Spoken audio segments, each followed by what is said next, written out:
নমস্কার বন্ধুরা, আজ আমি এমন কিছু রান্না করছি যেটা হয়তো অনেকেরই পছন্দ হয় না বা অনেকেরই আর পছন্দ হয়, কিন্তু আমার কিন্তু সেরকম অতটা ভালো লাগে না।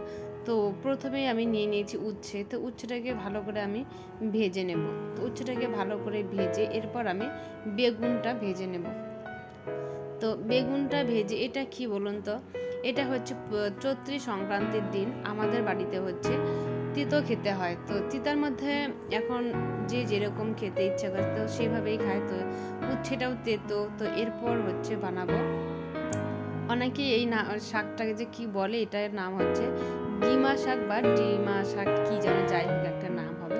আর এরপরে হবে বেগুন দিয়ে ডিমা শাক। তো তারপরে হচ্ছে নিম নিম পাতা ভাজা। তো নিম পাতা ভাজাটাও খেতে হবে। তো এরপরে হচ্ছে ডালের মধ্যে সেদ্ধ দিতে হবে একটা হচ্ছে গোটা বেগুন, গোটা উচ্ছে আর হচ্ছে গোটা আলু। তো এটাকে একসঙ্গে তিনটে একসঙ্গে মেখে খেতে হবে। তো এটা যে কীরকম নিয়ম একটা বের করেছে সেটা বুঝতেই পারছি না।